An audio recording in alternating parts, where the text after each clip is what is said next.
Welcome to a very long overdue, and I apologize, very long overdue episode of 21st Century Rocker Mom podcast with me, your host, the Mixin' Vixen, heavy metal hippie herself, Tanya Candler. I'm back with you after it's been a little break. We took a little break. I've missed you. Have you missed me? I've definitely missed you. I'll say that I've missed all of you. I bet you some of you have missed me. I've definitely missed you. I bet you some of you have not missed me at all. And I bet you that a small percentage of you even hoped I disappeared. Or perhaps even, dare I say it, even died. But you know what? I'm going to go to science with this one. I'm like the herpes virus. Just when you think I went away, I pop up to say hello. And I'm just to give you a gentle reminder that I'm fucking never going away. But really, no such luck, brotherfuckers. I'm back. And the witch is back. There are stories to tell. There are things to do. So I will keep coming back as a reminder that I'll never leave. I'm here to stay. So, that's fun. So like I say, there's lots of stories to tell. I had a week of staycation. I had a week of vacation. I went up north. And then I had a week of, I will say, healcation. I spent a week really healing and trying to take in what I experienced from the last 3 weeks, I suppose, in my life, and really meditate and try to take and look inward. So I did a lot of things like that, a lot of kind of therapeutic stuff, self-care stuff, things that are important. And then obviously focusing on the company, we'll talk about that later, and doing things that are really important. So what the hell have I been up to? Well,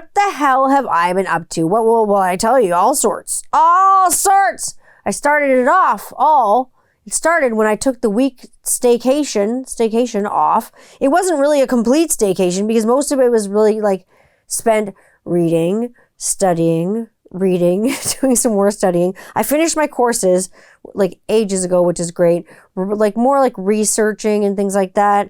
I did some experimenting. I started some collabs and stuff like that. And then I had to purposely trigger myself. And why did I have to trigger myself? Because I had to trigger myself for this episode. Because why do I trigger myself? Because when I'm triggered, honestly, the episode's better. I'm not going to lie, because this episode involves cults. And as you know, if you watch this podcast, or you tune into this podcast, or you listen to this podcast, if you subscribe to this fucking podcast, you'll know a lot of the time we talk about the things that make us uncomfortable, right? And I'm talking about cults. I'm talking about cults from my new corner. I'm talking about cults. Part of today I'm talking about cults. I'm talking about cults. I'm talking about cottages. I'm talking about candlers. I'm talking about Candler Fest. I'm going to tell you all about that later. It's a little bit like Wayne Stock, kind of. And then I'm going to talk about monsters hiding in the bottom of the lake, falling in the lake. We got Beards N Bitchin coming at you. We got our first segment of that. You're not going to want to miss this episode of Beards N Bitchin, or any of them, frankly. So lots of stuff. So I triggered myself big time for this episode because we're talking about cults. So I had to do that. And just before my week staycation, I had a fun live. I did a good live stream, and I had a fun time and a good chat with Jordan Cantillon on Jordan's channel over on YouTube. If you don't subscribe to it yet, you should probably check it out. It's Jordan Cantillon Creations, and you can check that out on YouTube. You'll see a link in my stories or on my channel or on my YouTube, or you can see it on my Instagram. Jordan generally appears in my stories some weeks, some days. I'll post his stuff there. If you can't find it, you'll find it through me. So we had a good chat, and we talked about everything from bleaching your beard completely and your hair and making sure it's healthy in the process to, we talked some truth. We talked some bearded truth. Big time. So we definitely talked some nighttime truth, Jordan and I. And we had a good chat. So it was really, really good. But you should definitely check out that video. And fully bleaching your beard I will say that is a bold move. It's a moisture stripper and can be really, it's very advantageous. You gotta have some big beard balls. I guess, if I want to put that nicely, some big beard balls to do that. So like I say, it was great.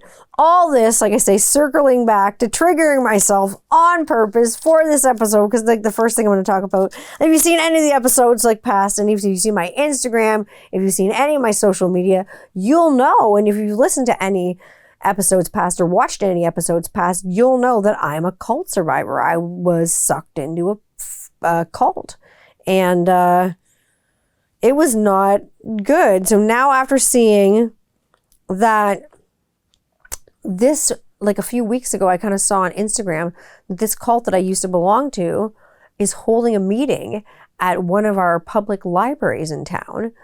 So I kind of like called up the public library, and I was kind of just like, do you kind of know what's like coming into your library? Because like one of my friends works at a library and was like if there's something wrong, you got to let your public know, right? Like what's going on, let your library know.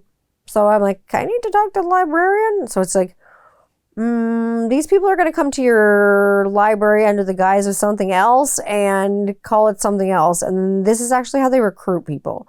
So these are like recruitment meetings, and these meetups are like they get you in, and how they fool you, and how they inevitably, how they get you. One way or another, they're going to find you. They're going to get you. Don't cringe when I say that. I know that you're all watching Hocus Pocus 2, because the creepy Halloween season is coming upon us. You probably tune into Hocus Pocus 2 with your kids, if you have any.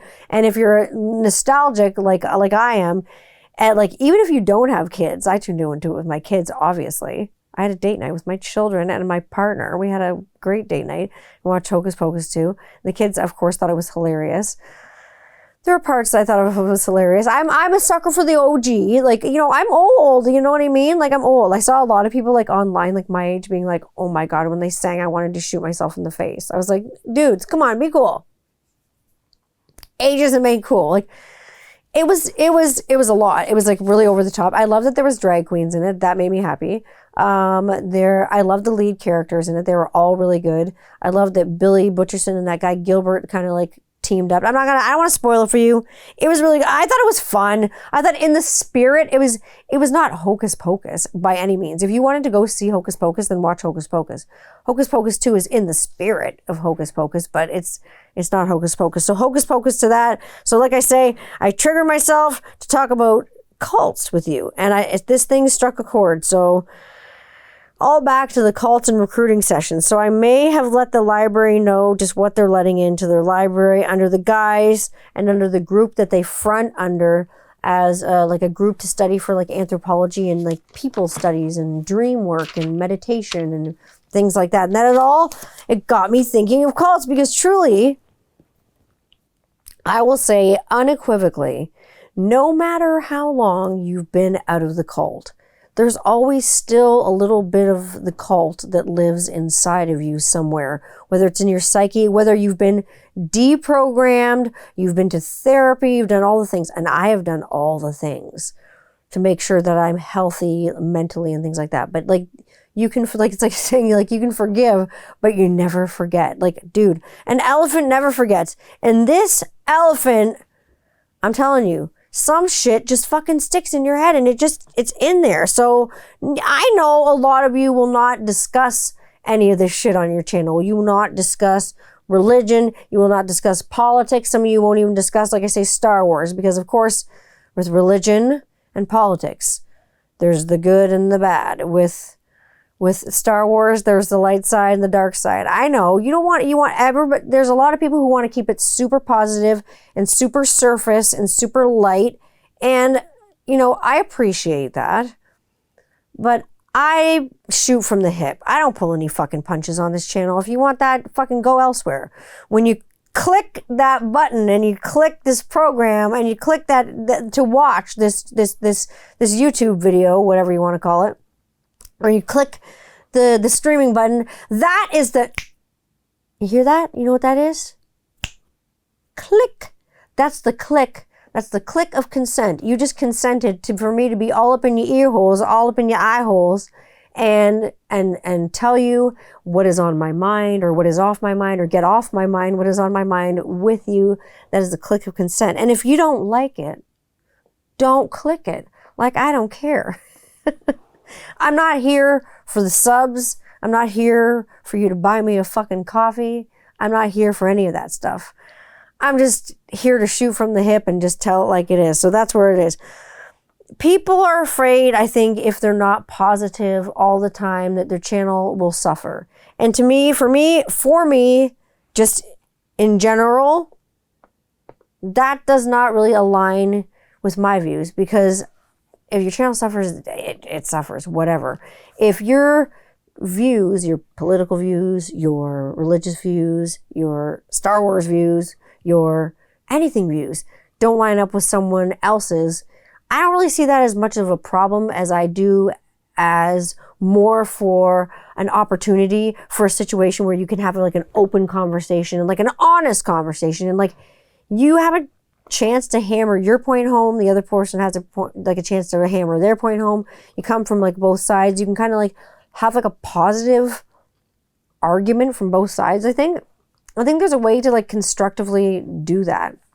I think ignoring it and sweeping it under the rug is just like, really, it's lazy. And I think that positivity and that toxic positivity is not good for anybody, and not letting those feelings out and just sitting there and kind of like pretending like it doesn't exist is really like robotic and really Stepfordy. So it scares the shit out of me. So, you're not going to get that on this channel. You're going to get an intelligent conversation. You might get my side of it, but then there's always that opportunity for balance and open conversations, because we know that my DMs are open. You know that we talk all the time. We chit chat all the time. But like I say, don't put your fucking tampon in fucking sideways and bitch at me if you don't like what you don't like you're fucking seeing on this channel, because I will tell you, listen up, Nancy. I'm not here to fucking play around. You won't find me pissing around your tree. I'm going to fucking tell it like it is. I'm going to shoot it from the hip. I'm just going to always just say how I feel. If you don't like it, I mean, there are other channels you can watch, so have fun. So, I mean, I binge watched what I had known for a long time had been cult type material to bring you this episode that I was so excited to bring you, that I am so excited to bring you. I binged it because I had some time through weeknights to binge stuff when I was like mixing oils and stuff like that. I was writing down my like recipes and stuff like that. And I finished a show not too long ago, and it was called The Devil in Ohio. It had Emily Deschanel in it. It has Emily Deschanel in it. It's available, I think, on Netflix. I think that's a platform that I streamed it on. It was Netflix. And it is about a breakaway satanic cult. So not like a cult that I was in. The cult that I was in was completely different. And if you've heard other episodes, you can hear about that cult on other episodes. Just rewind back on my YouTube channel or on, on the streaming sites, and you can find back where, it may be a cult, just there are lots of culty episodes to fill your culty goodness, but this is another one to fill your culty bucket all the way to the culty top. We're going to fill her up, baby. That's what we're going to do. So this series focuses on a psychologist, psychiatrist, kind of doctor with post-traumatic stress disorder. Obviously, she's been through a stressful situation. I'm not going to spoil it and say what it is, but like I say, it focuses on a girl who's escaped. You can see this in the previews. It focuses on a little girl who's escaped from a breakaway satanic cult, and kind of what happens and how she kind of gathers information and what happens as this story kind of unfolds and they divulge what begins to happen, and you see what happens in a cult-like situation. And then I revisited one of the scariest, definitely one of the scariest, richest, most powerful cults that's ever existed in the world, and largest cults too. This is one of the ones with the largest followings and one of the ones that has the most money sunk into it. It really came to mainstream America. They came to mainstream America in the late 1970s from an ashram, I will say an ashram, and in India. And by that, I mean there was this gentleman and 2,000 followers about at the time that came from India to rural America, really. And they came in the late 1970s, but they really didn't start taking things over until about the 1980s. So it was this gentleman by the name of Bhagwan Sri Rajneesh, and he kind of started like a meditation, yoga, mindfulness, new way of thinking movement group. He made everybody kind of dress in the same color. Everybody was kind of doing the same thing, practicing the same thing. It wasn't really religion, but there is freedom of like assembly and there's a right of religion and things like that. So it's kind of a free community. But like what he's doing here, he said he was building a community like with all these people. He ended up having like hundreds of thousands of followers, like hundreds of thousands. He said he was building a community. So he did that. He built his community. He ended up buying a town and a county in Wasco County, in the town of Antelope. That is, I believe it is in Oregon. It's in Oregon. It's not quite near Portland, but it's in Oregon.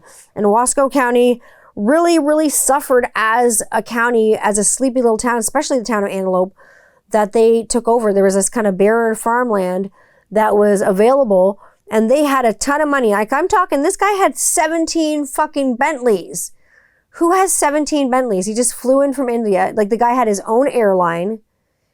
He realized that in this state that he was in America, you only needed a certain number of votes to have your own city. So basically with the money and power that he had off of capitalizing off the people that he had as his followers, basically he capitalized off of them by selling them clothing with his like face on it and merchandise with his face on it.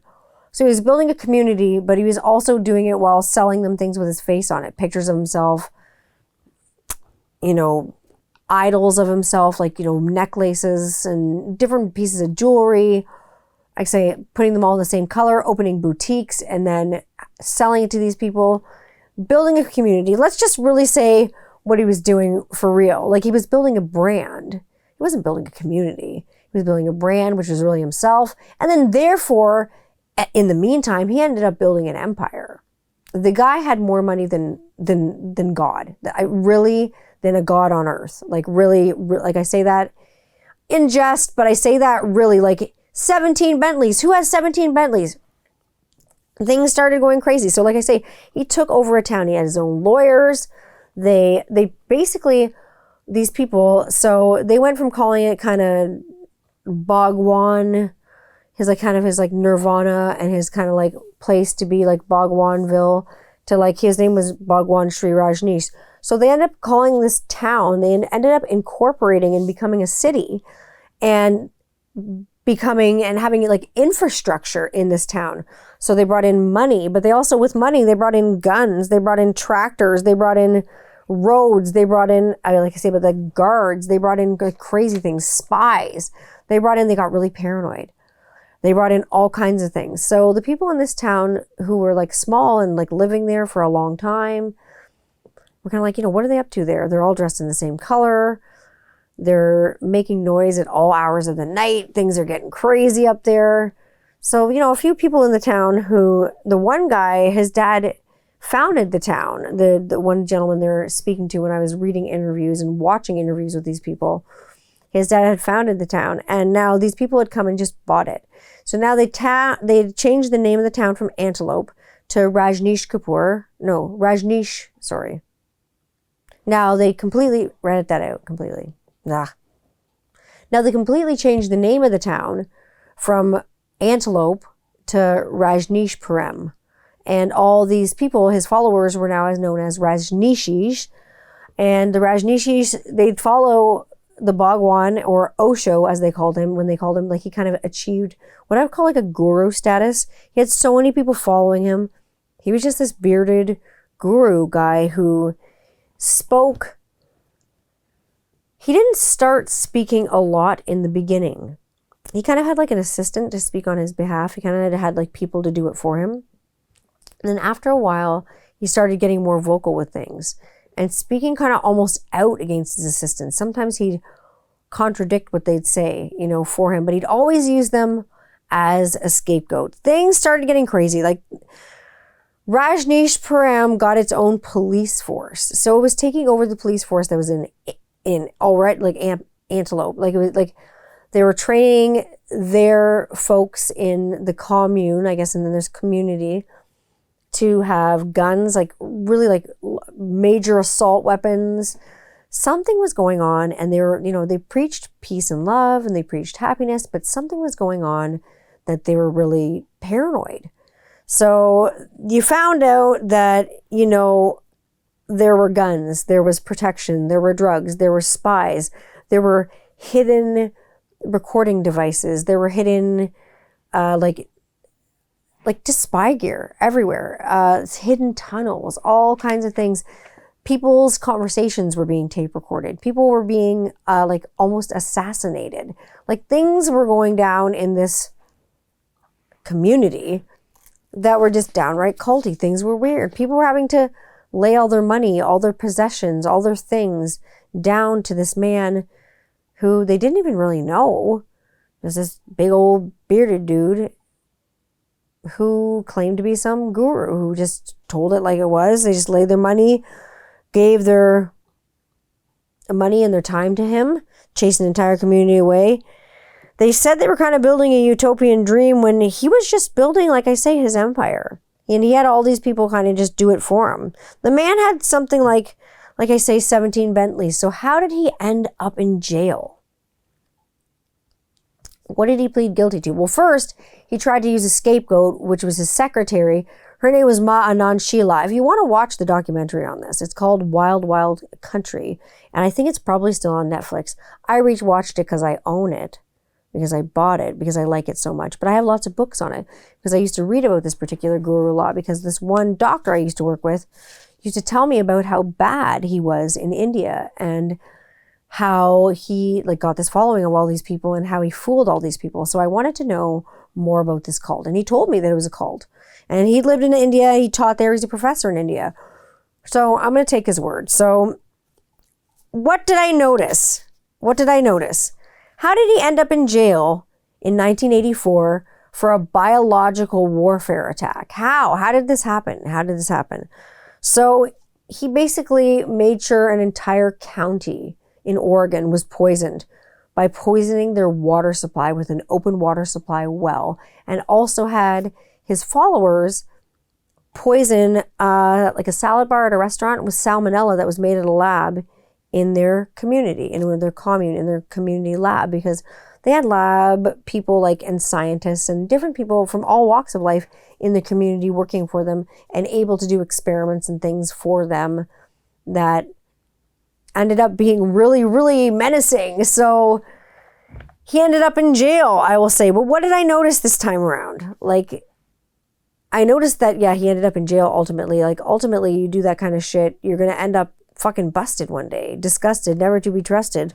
But I noticed how he speaks, and I noticed how he was speaking. I noticed his body language, and I remembered circular talking. I remembered extreme positivity, but most of all, body language. And I can speak freely and openly about body language, huge, because I attended some courses. I worked for an office at one time when I was running dental stuff that required that we take courses from the Body Language Institute. Now, I'm not going to mind boggle you with body moves right now. I'm just going to be neutral and on the fence. But I noticed that the Bhagwan and Osho, this gentleman, this guru, his movements, I noticed his body language. So after I had taken all these courses and been certified in body language by the Body Language Institute, I really paid attention to his movements, and I really paid attention to the way he talked, and I really paid attention to the circular talking. I really paid attention to always how he hammered his point home. I always paid attention to how he always makes sure that you're always going to tune in next time for what he's got for you, just you personally. And I was always talking to you. He always makes you feel like it's just, you're the only person on earth. I noticed how to hammer his point over and over again. I noticed how he was working people. I noticed how he was working them hard. It was almost and don't forget to hit that subscribe button, smash that like button. Imagine there was social media back then in the 80s when he was doing all this stuff. This guy had live crowds mesmerized. He had an absolute spell over them. Speaking of creepy and the things that creep you out for Halloween, he had these people under an absolute spell, mesmerized, live in real life. Hundreds of thousands of people. Who can do that on a live stream? No one. No one can do that now. These people were glued to this guy.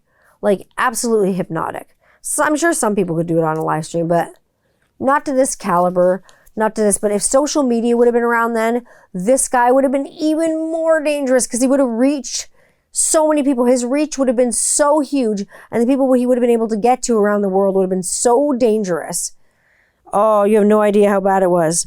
So you, like I say, imagine more tech kind of equals more danger. And the more available it is, and the more attention you bring to that figurehead, and the more attention you bring to to the group, the more attention they bring to the group, the more attention the group brings to the figurehead, and the more attention you bring to the figurehead, the more adulation there is for the figurehead, the more money there is that goes to the figurehead, the more, I guess in a day like today, the more subscribes, the more likes, the more follows, the more money is funneled into that figurehead and that person. Somebody's got to pay for all that shit.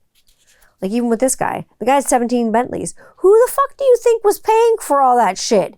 You, his loyal followers, that's who. And like I'm saying, if you're doing these things and you're subscribing to these things, you better really think about where your money's going. There are some people that don't ask for like much on their channels and things like this. But then there are some people that ask for an arm and a leg, and like they really want you to cut all that stuff off. If you want to do that, go for it. But like I'll say, when you give more attention to a group's just one leader, and this is like how a monopoly is run, when it's given to one person, like a cult is run, like a monopoly, the only people that it benefits, and this is not like a utopian society. This is not what I would call socialism. It's not nice. It's not sharing. It's not caring. Only a few top people at the top and a few of their little affiliates and associates get all the big chunk of cheese. Everybody else gets left scrambling for more or fucked out of business. Your mind, like I say, you gotta listen to Frank Zappa more. Your mind is totally controlled. And you will be controlled to fit my mold. If you want to be controlled, that's good for you. But we've got some thinking to do about independent thinking. I did some thinking about independent thinking while I was away in consciousness because I had a chance for everything to be really quiet, and I had a lot of time for meditation and things of that nature and calm things. Lots of incense, lots of prayer, lots of chanting, lots of meditation. How mindful and conscious are we really? Really? How mindful and conscious are we? Or are we just essentially just dumb fucking animals? And are we just acting upon our primal instincts pretty much all the time? I've talked about this a little bit before. What are we acting on? Do we really think about what we do before we're going to do it or before we go ahead and do it? Do we really contemplate that? Do we really go somewhere in our head and think about what we're going to do before it happens? Or do we just and I'm going to say this in the most sick way because I've been watching the show, do the Dahmer and just do it because we feel like it and because it's just shiny at the time and just we want to. And we just do it upon instinct. Very animalistic and very, I would say it's very, I'm going to use the word troglodyte because my dad would use the word troglodyte. It's very back to our cave person ways. It's very unevolved of us to just act on basic instinct just like that. It makes us a very dumb animal. It really makes us not human, in my humble opinion. I think, because I've been studying a lot of stuff with Wim Hof, the Iceman. I put some stuff up on my stories about Wim Hof, the Iceman, Wim Hof, the other day. I read a lot, and he's someone that obviously I read about a lot. I follow him on Instagram. You should follow him on Instagram. Wim Hof method.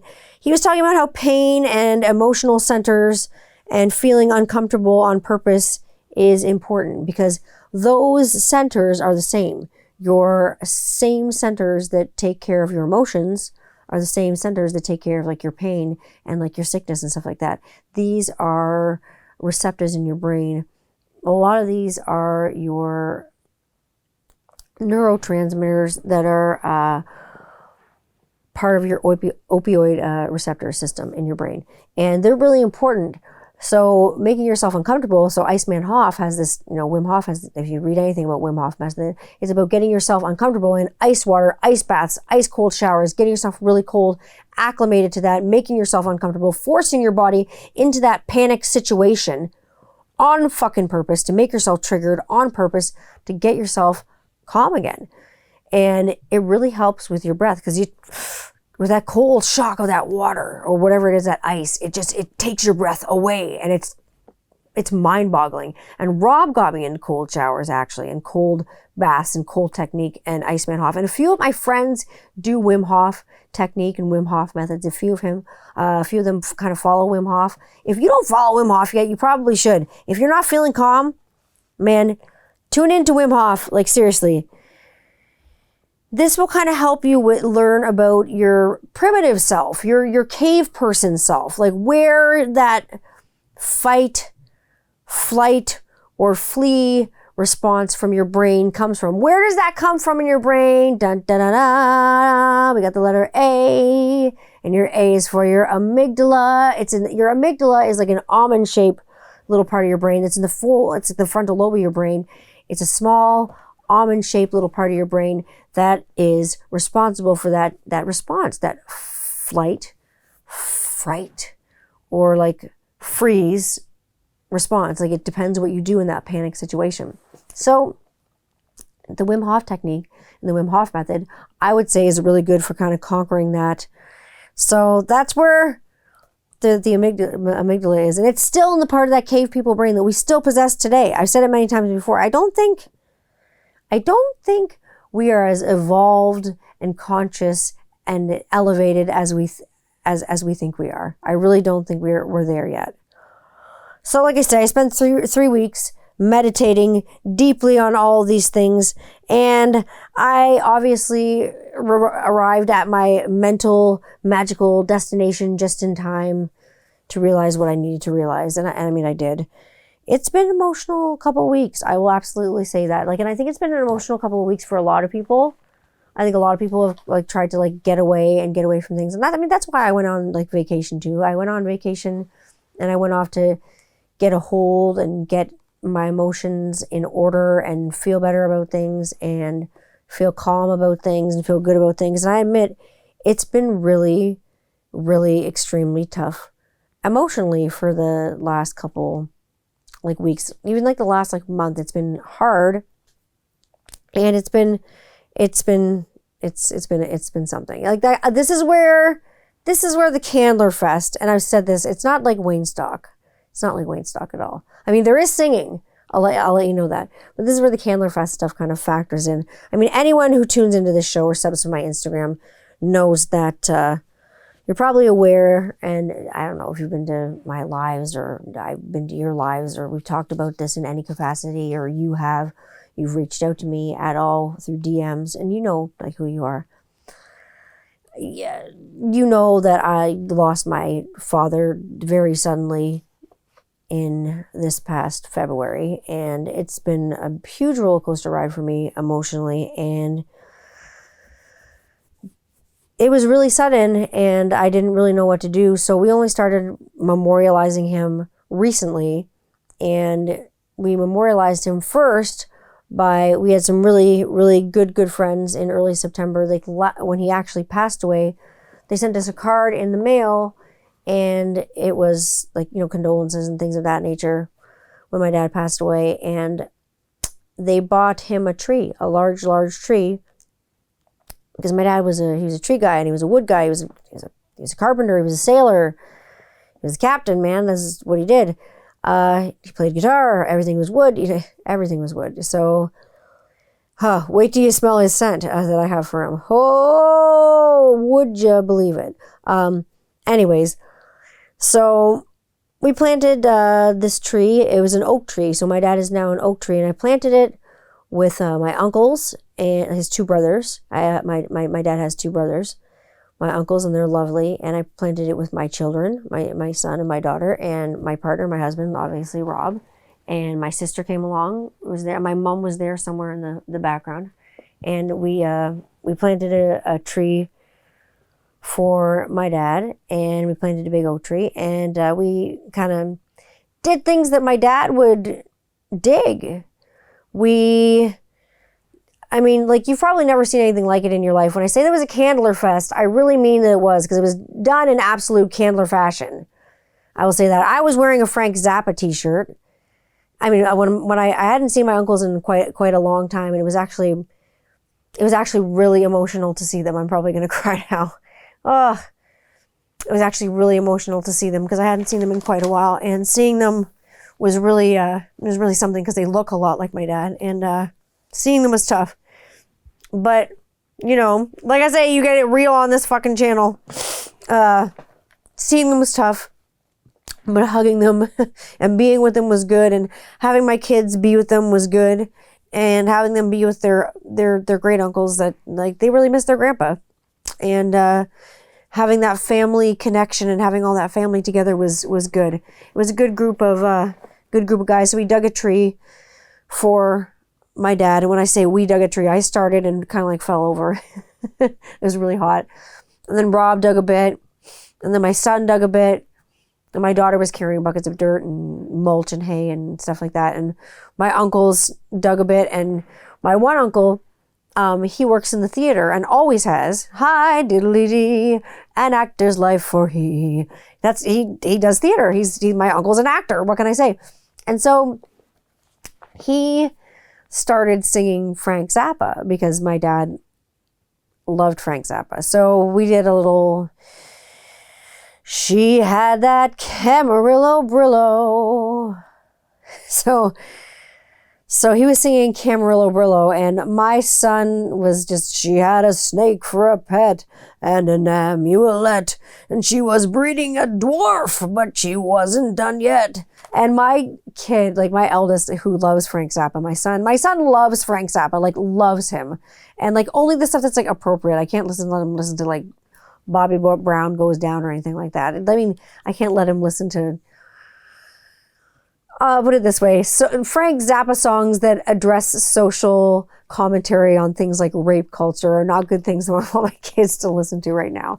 I mean, I'll listen to them till the cows come home, but we really started, like I say, like memorializing my dad. And so we did things like we listened to Frank Zappa, and we held hands and sung Frank Zappa and talked about Frank Zappa and talked about my dad and how my dad and my uncles used to play back in these hills where we were planting this tree that was gifted to us by some very, very good, kind, lovely, close friends of ours who loved my dad, and we loved them.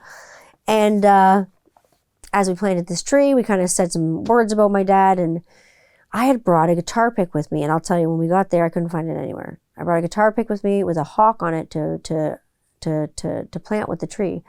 And you're not supposed to do that, but I did anyway, because I know that my dad would want me to do that. So I was like, whatever, I don't give a fuck. I'm going to do it anyway.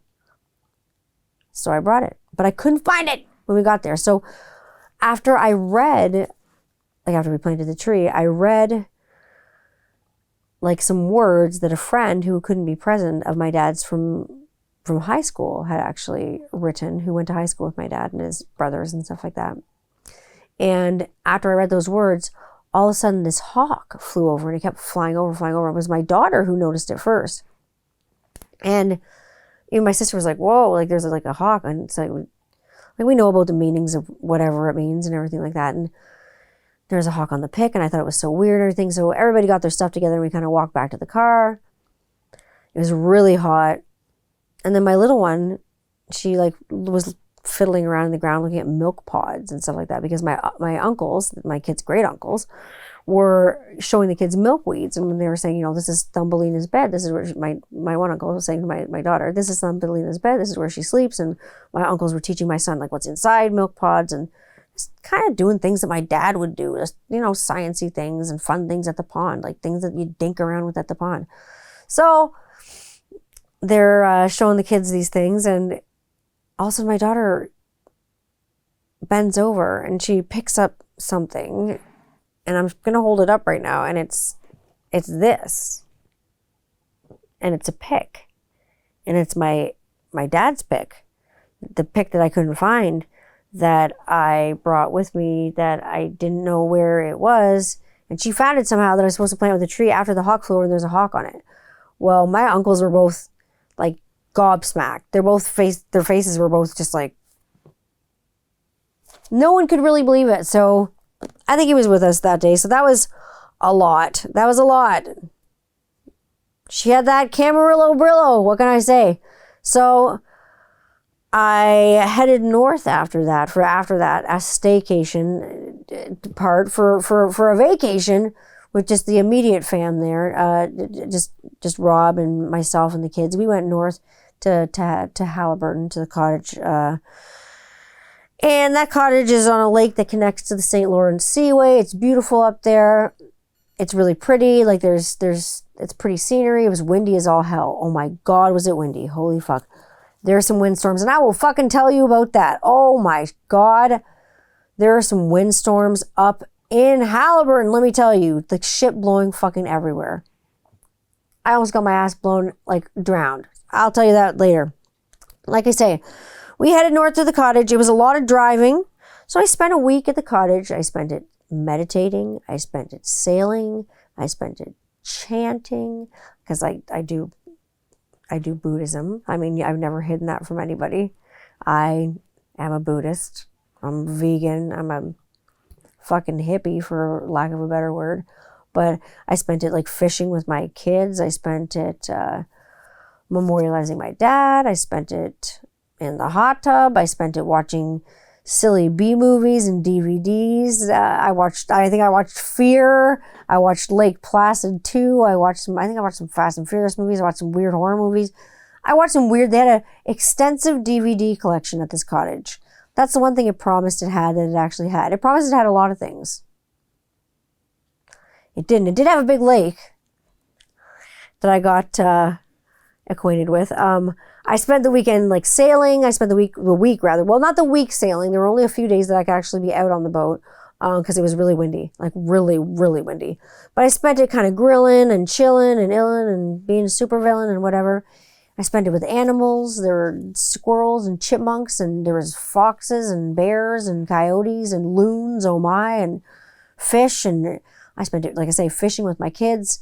I was taking them around in a paddle boat. And so, of course, I was like tying kids off to things. I just had my dad in my head the whole time because the whole cottage was nautical themed. And so that was fun. And how do I put this nicely? I fell into the water. I fell into the water up north in northern Ontario in Halliburton in late September. Someone had asked, how was the water up there? It was rough and it was cold. And I'm telling you, it was really fucking cold. I want you to picture this like it's the Golden Girls. Thank you for being a friend. Thank you for being a friend, obviously, and tuning into this. And I want you to picture it. Halliburton, September 2022. I'm wearing harem pants. Like hippie harem pants. And like kind of like a sexier top and like a jacket over top of it, like a long sweater, it was a poncho, okay? Okay, it was a poncho. I'm not gonna lie. And it wasn't a real poncho. It wasn't a Sears poncho. It was a poncho that I got off of Amazon from this fashion person. But it's lovely. So anyways, I was wearing this snazzy outfit because I don't know why I was wearing this. It was like Jackass Goes Fishing. You know, Jack Goes Boating. This was Jackass Goes Fishing. So I was taking my son fishing and I was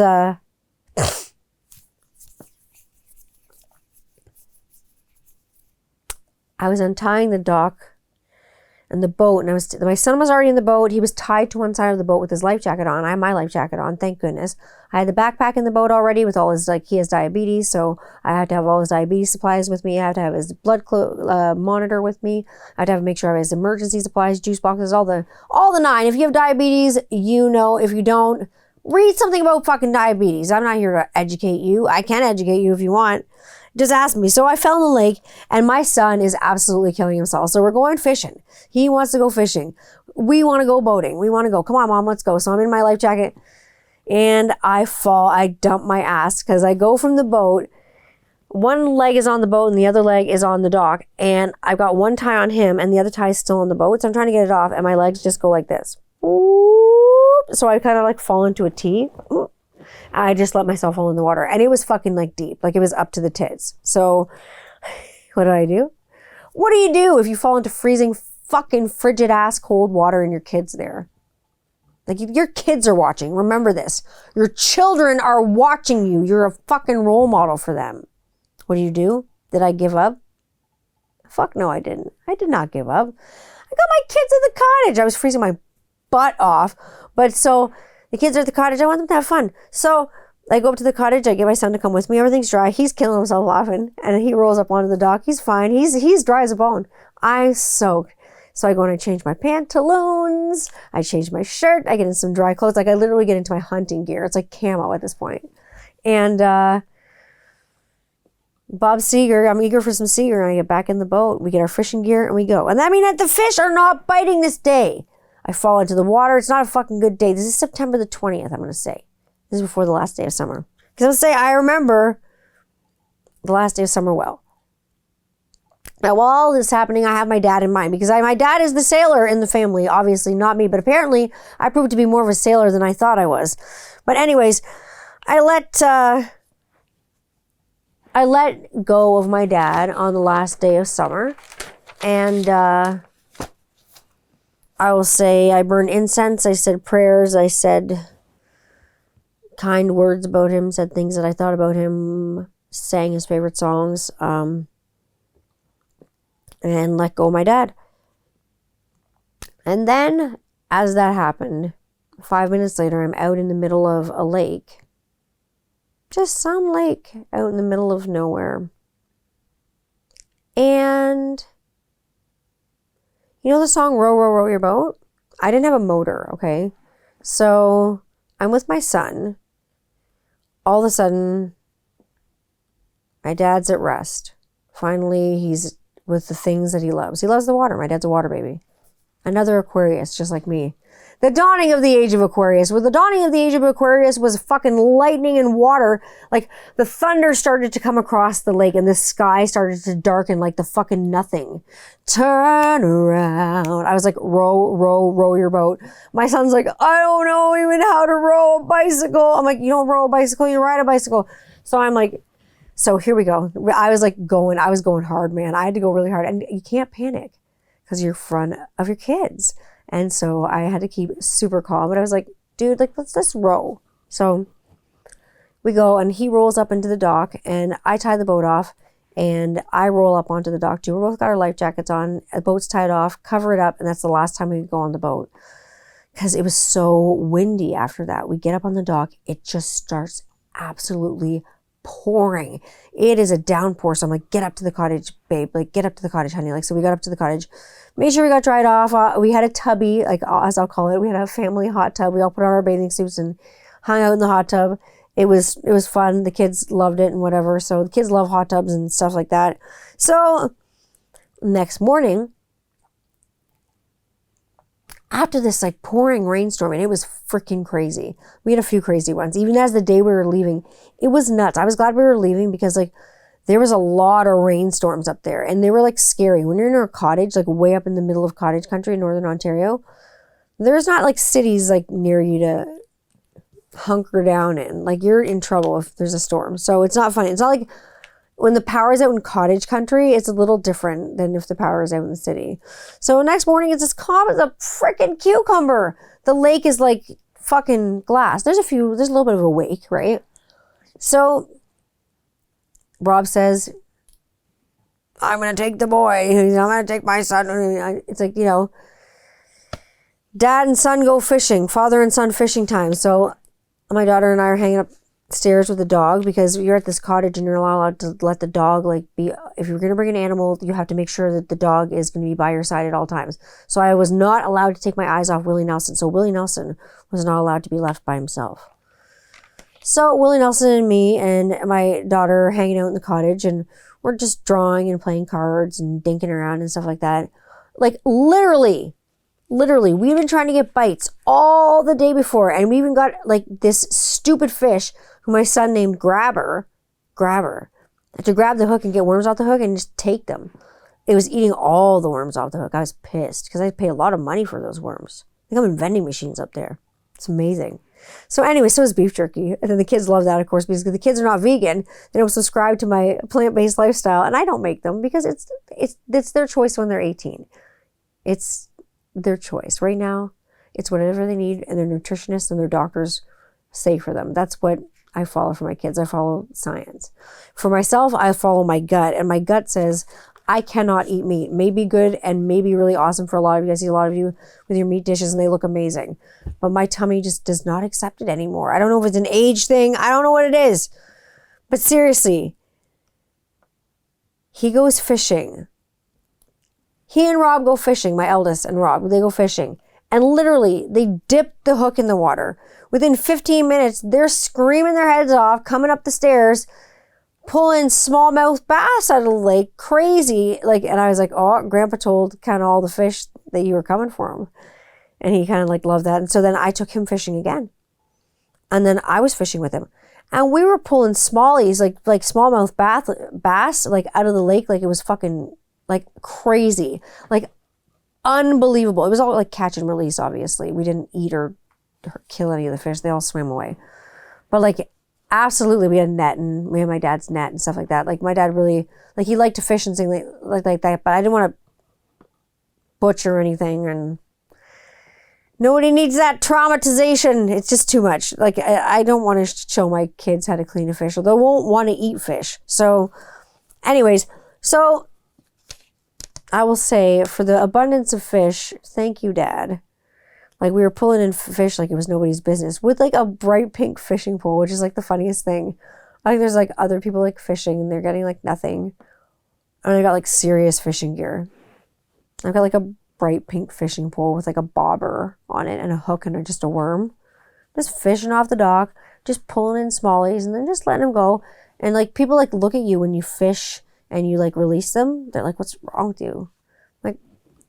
Nothing. We just don't, subscribe. I ask my son too, do you want to eat that fish? You want to let go? He's like, oh, I don't want to eat it. I don't want to do that. I'm like, and if you wanted to eat it, we'd have to have that conversation. You know what I mean?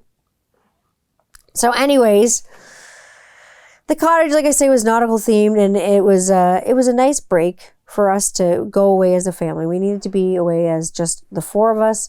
It was good to get away because there's been a lot of traveling this summer. There's been so much going on. Rob's been working on a documentary and with CBC, and I'll talk about that eventually. But like I say, my dad is the captain. He's Captain Whitebeard of Goderich, and even though he may be dearly departed now, he was with us. He was definitely present that entire trip, I am happy to say. Speaking of beards, it's time for a little bit of segment. I've been promising all of you, and I told you it was going to come. It's called Beards N Bitchin. It's time for a little part of the show that we're going to call Beards N Bitchin. We're going to have fun. We're going to have fun on the show. I promised you, and I asked, and I have the list sitting beside me. I asked for your best beards last week, and I got them. You sent them to me. You did not disappoint. So yeah, on this episode of Beards N Bitchin, you gave me your beards. I will say this Beards N Bitchin has been kind of fun. So I get to talk about bitchin' beard stuff. So things that are bitchin' that I think that are fun about beards.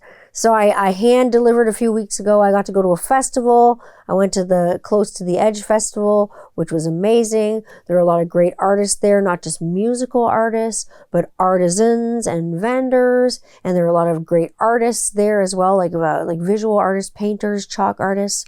All kinds of artists, t-shirt artists, everything, anything you can think of. All kinds of people there. So I hand delivered a beard oil there, and my son and I checked out Close to the Edge. And then I think I put that on my Instagram, probably. Put that on my Instagram. And that was fun. And then I asked you after that, after I saw some beards at Close to the Edge, I thought about Beards N Bitchin, and I saw some bitchin' beards at Close to the Edge Festival. There are lots of dudes with beards.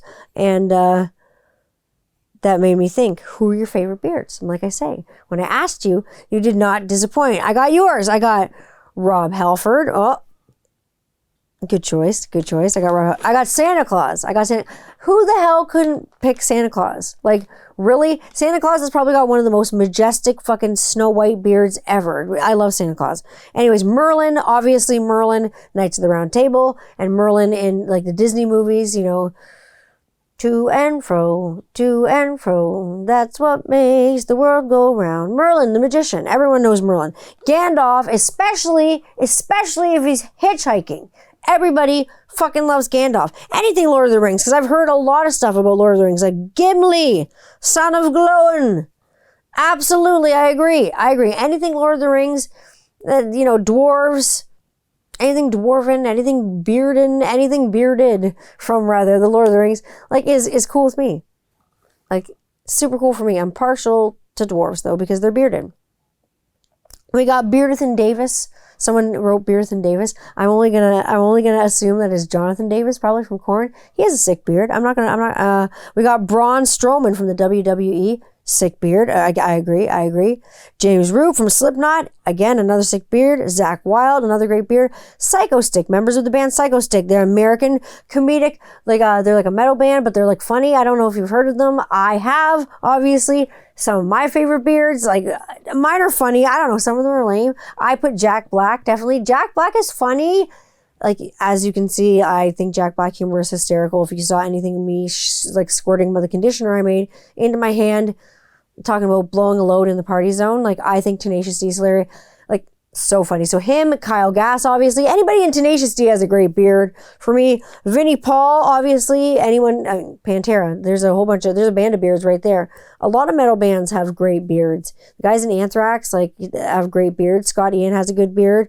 Richard Dreyfuss at one time was rocking a really absolutely cool beard. And so was George Lucas. George Lucas has a cool beard. The creator of Star Wars. I really like George Lucas's beard. And obviously, my dad. My dad is my favorite bearded person, like, of all. Like I said, name your favorite bearded people. And you can name whoever you want, famous or not famous. Rob has a badass fucking beard. All our beard company owners that I've seen have some really badass fucking beards. Like, big time. Like, I will say, I've seen some, like, serious, awesome, like, facial topiaries and bushes and different things going on. So, and a lot of, like, bearded ambassadors and reviewers and stuff. I've seen a lot of good beards. So, like I say, this segment is for you. This is the bearded segment. This is Beards N Bitchin. Now, did anybody get any tattoos this week? Anybody at all? It got me thinking, because I had cults on the brain. I wanted to know if anyone had gotten a tramp stamp this week. Did anyone get a tramp stamp this week? A weird tattoo anywhere on your leg, back? Anything that looked like a thumb with a hat on? What did I get this week? What did I get this week? I got an oil I've been waiting for months and months and months. Like, I'm talking like 6 months, like, because of where and how it was sourced and had to be sustainably sourced. And I'm really pleased with it. And like, literally when it came, I almost cried. Like, I was like glad that it came like unscathed, and like it came really well. The company's awesome. And friends of mine helped me like acquire it and things like that. And they're amazing. And it was worth the wait. So I made this conditioning wash, which you can see in my reels, and I talked about it. So, I mean, I was being silly with the wash, but it really turned out great. And then I got this. Ooh, it's direct from Hornby Island. Let me tell you, this is Sea Wench Naturals. It's a beard oil and a shave oil. It's awesome. It's for ladies and gents. It's forever. Like, it's for everyone. It's for anybody. It's who everybody wants to use it. It is for guys, gals, non-binary pals, anyone who wants to use it. All-inclusive beard oil from the Sea Wench Naturals Company. We got West Coast Discovery Beard and Shave Oil. Moisturize, nourish, repair. Promotes healthy skin and beard growth. Superior luster, touchable, soft, manageability. Rob loves it in his beard. I'm going to say that. In beard, it's fantastic. So for anyone who wants to know who is bearded, right now. Obviously, I am not bearded. I put it in my hair and I use it as a shave oil on my legs. I will say that the product itself is fantastic. I'm going to share that with you in a moment. The product itself is absolutely fantastic. I can't wait to share the color with you, the viscosity, and the ingredients. I'm going to go over the label with you and a little bit of the company and the price point in a moment. It was absolutely awesome. It is impressive in styling and grooming care. It's absolutely like amazing. The price point was 17.5 Canadian dollars, which I think is really fair coming from a place like Hornby Island, which is on the, like I say, it's the west coast of Canada, way out from BC. Got to go to Vancouver, got to go to Comox, BC. Then you got to take a ferry, and then you got to take another ferry. And eventually you're on Hornby Island, which has some white sand beaches. It's beautiful out there. And tourist season's kind of calming down. So this comes from Hornby Island. Rob was out there doing some work on a Mr. Dressed Up documentary and was kind enough to bring me back some like lovely teas and things from Hornby Island. And he knows that I love beard oil and things like that. He knows that I'm going to review it and I'm going to talk about it. And I obviously started following Sea Wench Naturals on Instagram because they have an Instagram and they don't have a lot of followers and they have a fantastic product. You can follow them on Instagram and their price point is fantastic for a wonderful product. I'm going to say it's awesome, and I'll go over the ingredients with you. We got 100% organic. Everything is 100% organic and natural. We got argan oil, avocado oil, macadamia oil, meadow foam oil, jojoba oil, kukui nut oil, wheat germ oil, pure essential oils blend. And the blend, because this is actually the scent profile, it's sandalwood, cedar, blood orange, and frankincense. So it's punchy. It's really in your face. But let's go over the viscosity. So it comes in this cool little pump. It's really cute. The pump, the pump. There's a brand new dance and I call it the pump. But it comes in this pump. It's a beautiful golden color because all those high oleic oils they're using in this is like fantastic. Like I see a lot of companies using meadow foam, but like this is like a step up. And for 17.5 bucks Canadian, like that's really cheap. The viscosity is beautiful and the smell, like at first it starts off like it's lovely. And then like not only was this great as a shave oil, Rob loved it in beard. You get the orange right off the bat, but it's so heavily bathed like in frankincense, but not like in an incensey way. It's just in like a warm way. It's really warm. And you get the warmness because it incorporates with the woods too. And like the more it like warms up, the more you have it like in like hair, like I say, and like in like Rob has had it in beard. It's like lovely. And I've had it on my skin. Like I say, I've had it on my legs. And then it says you can basically rub it anywhere else on your body where you've got dry patches because the oils in it are so nice and they're so high and they're so oleic that it's really, really moisturizing. And so Rob's loved it. He's found it really soothing. I found the same. So I really like the Sea Wench Naturals, like West Coast Discovery beard and shave oil from Sea Wench Naturals, right from Hornby Island. That's in Canada, in British Columbia, Canada. Like really, that's a great Canadian product. And that got me thinking. That's like fun show and tell. So I knew a lot about that beard oil. I was excited for that beard oil. And it was such a delightful kind of surprise from getting something from one of Rob's trips. It got me thinking about, business integrity and questions because I was sent some questions earlier this week about my grooming company and I was kind of like quizzed on my knowledge of like guidelines and company stuff and what have you. And I kind of, I know my stuff. If you want to know anything, just, reach out to me and ask me. I got all my accreditations and certifications and papers and whatever you need me to, whatever. And so this raised this eyebrow because I thought, and this raised my drawn on eyebrows because my eyebrows are obviously drawn on. And I wondered how many companies are doing things by the actual book. Because I was talking about a lot of companies that did things by the book and I'm not naming any names like these companies that were doing things like hard by the book because they're like crazy, like they're like amazing and their PPE, like the personal protective equipment, is amazing. And I worked in like medicine and dentistry for a long, long time. So of course, the path that I chose for my grooming company is a really sterile field because I am a known total germaphobe. And so guidelines to me and stuff like that are really important. And I think if you're not doing it by the book, why do it at all? Because I've seen personally a lot of companies not doing by the book. Number one, Do any of these companies have or need, and I know the FDA really doesn't give a shit, do any of these companies have or need their BBP, and when I say BBP certification, I mean blood-borne pathogen. Do you have your blood-borne pathogen certification or certificate?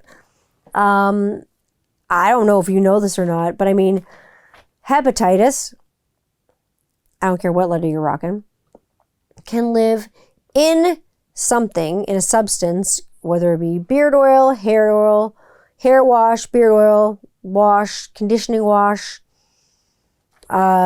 lotion, lip chap, anything. Like anything you can put on, in, and around your body, you can live on those things for months. And so if you're not doing things in a sterile field and you don't know about blood-borne pathogens, and when I may say pathogens, I mean pathology, the way diseases travel and the transmission of diseases and microbiology and things of that nature, and what are you using to wipe down your things? I see a lot of gloveless, what I will call gloveless, maskless basement operations. And you know what I mean? Wear your PPE, wear your hair nets, your beard nets, your goggles, your masks, your gloves. Nobody wants to end up with a pubic hair in their hair oil, or like a dog hair or a cat or hair or anything. Nobody wants to end up with that. So make sure you're doing it in a sterile field. Make sure you're wearing the right personal protective equipment, like I say, PPE. Make sure you got your ducks in a line. Make sure you have a sterile kind of stainless steel field. Make sure you're wiping things down with a broad spectrum tuberculocidal. Make sure no glove, no love, baby. Make sure you're wearing gloves. You know what I mean? If you're doing this, make sure that you're doing it the safe way. Make sure you go out and you seek out that bloodborne pathogen certification, and you seek a better understanding of how disease transmission works and how things are passed on. Make sure you know what you're doing. Maybe because I'm a lady, there's some doubt somewhere that maybe I don't know what I'm doing, but I want to let you know and make sure you know for sure that I know exactly what I'm doing. Maybe you're coming from a place of concern when I get these questions. And some of you don't send me any questions at all. You just go with it and whatever. And maybe you're coming from a place where you're sniffing around and you're going to go back and feed this information to other people. But the good thing is, I know what I'm doing. And my motto really is, if you can't do something right, why do it at all? Why would you do anything right? Why would you do anything at all if you couldn't do it right the first time? Do you want to fuck up and be a failure? You research it. You look into it, years of research. You sink money into it. You do things like you get yourself a business advisor. You get yourself a financial advisor. You get yourself a business manager. You get yourself a good lawyer. You get yourself some good insurance. You get yourself smart advertising and marketing strategies and things of that nature. You just make sure you know what you're doing. I think sacrificing integrity and sacrificing people's potential health is not worth making an extra couple bucks. I think for me, my values are I'm way too stuck on what they are already to sacrifice my integrity and not do things the right way the first time. And second of all, sacrificing people's health, that's something I've always been against, because I've worked in healthcare prior to, in between rock and roll and things like that. And in between all this stuff and in between all my different jobs, I've worked in healthcare, and it's been my job to prevent disease transmission and things of that nature. It smells so nice here in the studio now. It smells now I can smell the cedar wood. It's coming out and it smells so nice. And it's a good thing I'm in this plaid shirt, because I feel like I'm right in the middle of the forest. But I say, why sacrifice, people's health to make an extra, couple of bucks? And I'll tell you this right now. The FDA has bigger fish to fry, unfortunately, than your business. They don't really control cosmetics as much as they control kind of the rules about what's in them and what goes in them and the amounts of what goes in them. The FDA is kind of in charge of that. Every business owner, I think, should have a business advisor. I think every business owner should have that. I think every business owner should have, and beard company owners and grooming company owners, I think you should have a business advisor, maybe a marketing advisor, an excellent lawyer. Everyone, like I say, have an excellent lawyer, and make sure you have your ass in excellent and really good insurance. Plus, get yourself a motto and a mission and stick to it. And like I say, so when y'all come at me with questions and sometimes, criticisms, y'all got to realize that I don't run for cover. I know most of the answers to most of your questions. And if I don't, I ask or I research and I read. And I don't Google it. I read. Or someone informs me, like some other helpful person that has a grooming company will literally reach out to me in a DM, and I'm not going to name names because they know that they're helpful and they're cool. And they'll help me and they'll be like, oh, it's this. And I'll be like, oh, bless your heart. Thank you. You're so smart. Thank you for informing me. And they're just a fucking cool human being. And there are so many of those cool human beings in the bearded community. And I'll be dropping people lately who I've been actually salivating over their fall scents. I'm not going to lie. But I'll tell you, the funny thing is when you start protecting yourself from people that want to sink your company or sink your idea or shit all over what you're doing, you'll be pillarized, I will tell you. And by pillarized, I mean with that almost victim blaming, victim shaming, attacked, publicly ridiculed. You can get named and, those things, slandered and things like that. I'll tell you, no problem. This is funny. I'm not going to name names because I don't do that. I don't name anyone specifically because why? What's the point? Someone decided to fuck around and they found out, because I'll tell you, I'll see them in court. A cease and desist letter is easy to send. And that usually stops things right in their tracks. But further that, there's a cease and desist notice, and then there's, I'll see you in court. And so whatever. The funny thing is, my motto, and it has been for a long time, is loyalty, trust, and respect. If you fucking burn one, you're going to lose all three. And that's the way it goes with me. If you burn my loyalty, my trust, or my respect, you've lost all of them. They're gone. They're gone. So, when you, and anyone, I'm talking to anyone, you got to be careful. I'm giving you free legal advice here. This is fucking priceless. This is priceless legal advice. When you're naming people and you're naming names on your streams and your private messages, and you don't think they're getting back to people, be careful. Because you never know who might have an excellent, expensive, high-priced lawyer. You never know who might have really good insurance. Be careful. Where you're going, what you're doing, what you're saying, who you're smashing on your lives. Because people might be just watching you just like you're watching them. You never know. This week for me, what is it going to be? I'm going to be finishing, I'm actually starting over 1 cent. It might drag the company launch out. Do I care? The answer is no. I'm starting over the company launch. And which one is it? It's the one, it's my dick in a box. It's my dick in a box. It's my own scent. I had a lot of distractions for the last week, and I was supposed to finish it this last week, and I made it, and it turned out that I didn't like it. I got the whole lineup ready to go, and that was the last one, and I got the whole lineup ready to go, and I was ready to go, and then I thought, I smelled it and I was like, and it sat with me and everything like that. And I thought, you know what? I kind of don't like it. So I started from the bottom and I'm going to go to the top. I just started from scratch. I'm done. So I thought, why not remake that? So I'm finishing the scent this week. And then I'm super excited to announce that I'm going to do a holiday collab. I'm not going to say who it's with yet, because I don't want to let you know, but there are so many scents and so many profile ideas to choose from and so many things to kind of narrow it down into a scent that it's actually really exciting to make this collab and do this together with someone who I trust to do this collab with, someone who's really into this kind of the same scents as I am, into the same kind of profiles as I am, interesting profiles, good profiles with good depth, really neat profiles. So all I can say is jingle beard, jingle all the way. I'm excited for holiday scents. What can I say? I saw that, speaking of holiday scents and jingle beards and stuff, I saw last night that Bam at Jolly Old Fat Man was giving away all kinds of stuff. He had a live stream kind of going on. He was giving away a lot of stuff. There's a lot of great stuff at Jolly Old Fat Man Beard Company. You can see Like their Instagram is amazing. Bam always has giveaways going on. He always has a live going on. But he's always got a new product or a new oil or a new cool blend dropping at Jolly Old Fat Man Beard Company. I think he had some Dirty Snow combos going out last night in his stream. And my friend Steven at that Metal Guy 1983, he had a collab that he has been doing. And I think there may be a few bottles left.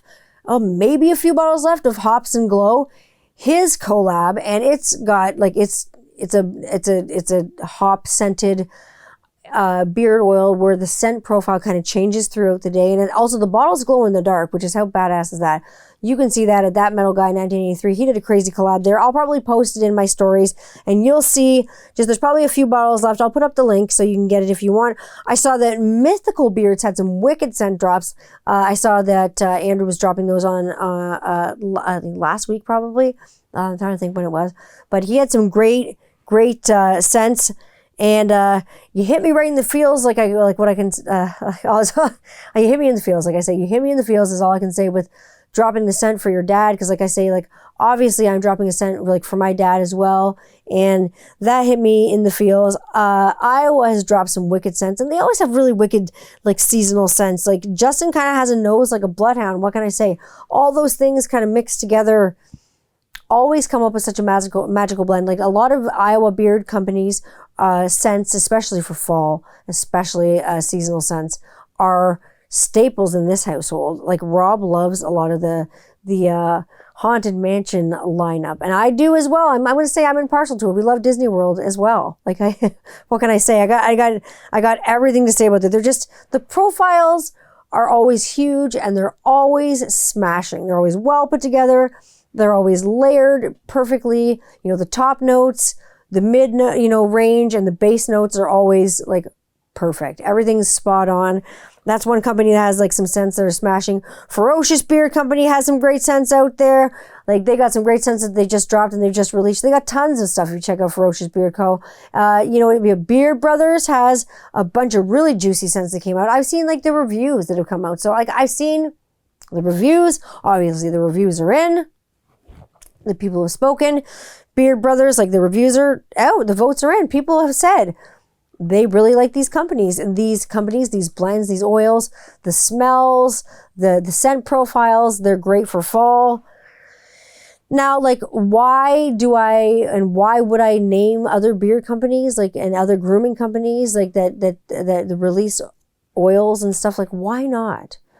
Why wouldn't you actually promote other companies for free and try to build an actual community? If that's how you build a community, you don't do it by promoting yourself. You're doing it by helping people hand in hand and putting people on the same level, I guess, as yourself, and not trying to be the biggest fish, in the pond, because sometimes the biggest fish in the pond, that's not great. I'd rather be a big fish in a small pond, I guess, small batch. Keep it small batch, keep it real, do what you can. You know what I mean? I got my warehouse space. I'm ready to go. You know what I mean? I'm ready to launch. I've been having fun experimenting, like I say, but really in all honesty, the grooming company is going to be fun. And do I worry about it suffering and my business suffering when I promote other businesses? Of course I don't. I don't worry about that at all. I think there's so many great businesses for beard and hair oil and body care and things like that. I think the market's got so much to offer that you're going to find essentially whatever you need, wherever you need it. You're going to find who you like and what you like. Everybody likes what they like. You know what I mean? I think there's a little bit of something for everyone. So I hope I'm going to be able to provide you a little bit of something with whatever you need. And if I don't, there's a whole list of companies that probably will. There's a whole bunch of companies that I can recommend. And, I'll have a line coming out, collaborating with some people that you really might enjoy. And you might enjoy their collaborations and their scent profile ideas. So you'll see what's going to drop. And like I say, in a civil society, maybe it's just me and my rose-colored yellow glasses. This is how you build a community, by lifting other people up and not really worrying about if it's going to keep you down or not. I think that's how you really worry about and do community. You don't take other people's money. I don't care. I don't want your money. Don't send the check. Trust me. I don't take other people's products. I want to make sure we can do tradesies. If you want to do fair market trade, I'm not a capitalist. I don't want your money. Fair market trade, that's cool with me. You want to do trade for trade? Cool. I send out, sample packs. That's obviously free of charge. That's my gift to you. Everybody knows whose sample packs they're getting and who's getting what and whatnot. And the box is numbered and little bottles are coming to me to put big oils in, the big batches of, and small bottles to give out as samples and whatever, and testers. So those are fun. And of course, like I say, it's been fun doing all the stuff and making all the oils, and the house smelling so good, and being back to work and being back at it is cool. But of course, when I went to the cottage, I brought all my witching stuff with me, as some people call it. I mean, my incense, my herbs for burning, for medicinal witchcraft sort of stuff. Make sure no spirits or bad things are anywhere. Because I will tell you, this seems odd, but I've held back the hard launch, not a soft launch really, but a hard launch of the company, until I do something that is really important. When I was at the cottage, I was at a place that seemed to be kind of haunted and strange. The ground shook there. It was vibrating. It was the weirdest experience I've ever had. I will say it was definitely strange. And it ended up being some weird storage, strange area, but it was weird. I'll say, I went there at night and nothing was good about that. I made sure I had the medicinal herb smoke all over me. I was fine. I was incensed, and I brought everything, like I say, in my witchery kit. I brought my crystals, I brought my rose quartz, I brought my charged crystals and my, like I say, candles, all the stuff. I brought all my things. And it seems odd, like I say, that I've held back on the drop, but I am really sensitive spiritually. Imagine that. I'm really sensitive spiritually. And I really feel things, and I experienced this stuff while I was gone, and I've been experiencing stuff as of late and lately and for a while. And so I am seeing a medium, and they came highly recommended. The company is launching no matter what, but I wanted to see what my dad's final blessing would be like when I talk to this medium, and see what they say about whatever, if he comes through and says anything at all. He always had the last word, and this was kind of his idea. My dad started one of his own companies, but the one that was the most successful, because he had a movie business, like I say. He worked for Ford for a long time, but that was when he was younger.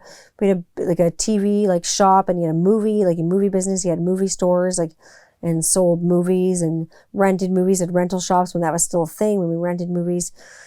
And he started his one big business, like I say, his carpentry business, the one that went boom at 40. And I'm almost there. And that was his idea for me to kind of just do that. I'm just about 40. In January, I'm going to be 40. Ding dong. 40, the big 40. I'm excited. Like I say, I'm not it's not the anniversary of my 20th anniversary of my 20th birthday. I'm going to be 40. It's real. But like I say, too many strange things happened for me not to try to get a hold of my dad, and not to see what he's saying and what's going on and see if he comes through. So I'm seeing a medium, and I want to see what they say and see what happens with my dad, and see what he says about the company, the crazy stuff with the fishing and, the hawk getting caught in a storm, and it was all too weird. The pick, it's just weird. I did, like I say, I want to end this on a high note and end something with hilarity and end this on a hilarious positive note. I did have the week with the kids and that song. I don't know if you know it. It's by Recess Therapy. Everybody's got it on their fucking TikTok right now. It's gone viral. It's corn, a giant cob with knobs. It's got the taste. It's got the juice, or it's whatever it is, right? And It's by Recess Therapy and this little boy named Tariq, and he did this interview, and then they songed it, and it turned out to this song that went viral called It's Corn. Of course, my kids love it. Who are they always asking to play It's Corn? That's who. I'm not going to say her name because then she'll start playing it. I don't want to hear it. Anyways, so we're in front of the TV and they want to see that there's a video for it on YouTube or something. So, of course, my son talks into the Apple remote and says, It's Corn official video. It comes up, it's porn, and every fucking thumbnail is just pixelated tits. Like I wanted to die. Like I was like laughing, but I was like, get off, like get off the TV. Like, and then I found It's Corn, and like they were totally like distracted. No one came up to me and was like, what's porn? You know what I mean? Thank God, because like watching Hocus Pocus 2, obviously, this week with my kids, one of the kids in the movie asks, what's a virgin? And now, of course, like my son's almost 8 years old. He does not think, and in the movie they explain it as a virgin, someone who's never lit a candle before. My son did not buy this. So he's asking me like what a virgin is. And I'm like, oh my God, how do I like explain this to an 8-year-old? He doesn't have a concept of what like sex and stuff, that stuff is. So I'm like, oh my God. He thinks it's like a boy and girl or like a couple. Like he'll see like a couple that is either same sex or he's not sure, what's going on. But he'll know if he sees a couple of any gender like embracing, he like thinks that's sex. He thinks like kissing is sex. So I'm like, oh my God. So I'm like, I don't know how to explain this to him. So I'm not going to right now. He didn't ask. So I'm not going to tell. When he does ask, I'm just like, oh my God, it's porn. Like, why can't you ask me what that is? I could be like, it's a genre of movie called pornography, blah, blah, blah. It's like your dad makes biographies, and I can totally like deflect from like the situation. But like, if he asks me about sex and he asks me about porn and all those things, like, I don't know what I'm going to do. I don't know what I'm going to do. It's going to be a wild week. It's probably going to be a week full of questions, but you know what? I'm willing to answer them. I've got your answers. I've always got your answers right here. Was there a monster in the bottom of the freezing fucking cold lake that I fell into? No.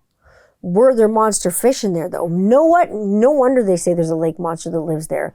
The fish bite, they take your worms away. They want to just fuck with you the whole time. I had to cut my line a few times. I lost a few lures. I'm not going to lie. Some rough waters up there in northern Ontario. I'm not going to lie. Bob Cajun, where I saw the constellation, where I heard some loons on the lake while I was in the hot tub at like 1 o'clock in the morning.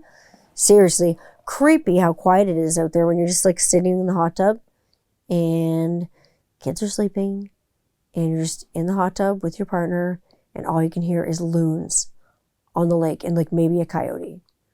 Creepy, horrifying, and relaxing all at the same time. These were all the things that I experienced in my time off. It's been good, like I say, to catch up with you. It's been good to see you. I'll see you for our regularly scheduled time next week. On the show, I'll bring Beards N Bitchin to you. I'll be bringing you another probably bitch and beard oil. Maybe it won't be one of mine. Maybe it'll be somebody else's. Like I say, there's been a lot of good drops lately. We'll see what I bring. Next week, I'll bring you lots of stories. I got a lot of fun stuff going on this week. Like I say, more filming for the Heavy Metal Hippie Kitchen has been going on. I'm excited to bring you more episodes of that. Finish that series off. And then just, the company's going to drop in your face. If you want to know where you can find me, you can always find me on my Instagram account. I'm always a slave to the gram. I'm at 21st Century Rocker Mom. You're going to find me there. If you want to see me on Twitter, I'm always at Tanya Candler. You can find me on YouTube at Tanya Candler channel. You can just hit subscribe if you want to see me every week. If you don't, don't. If you want to like it, like it. If you don't, don't. Whatever. I'm streaming wherever you stream your fine podcasts and things like that. You can find a link in my bio, probably on my profile. If you want to see something absolutely ridiculous, you can go on my TikTok and go at 21st Century Rocker Mom. I think there's like a QR code that you can scan now. You can find me there. I'm always rocking and rolling and hanging out with you generally every week. And you find me right here. I'll always be sitting here in this chair, probably with this bass, because I'm all about that bass, hanging out with you every week on 21st Century Rocker Mom Podcast. It has been a good week. Be good to each other. I will see you all here next week on another episode of 21st Century Rocker Mom Podcast.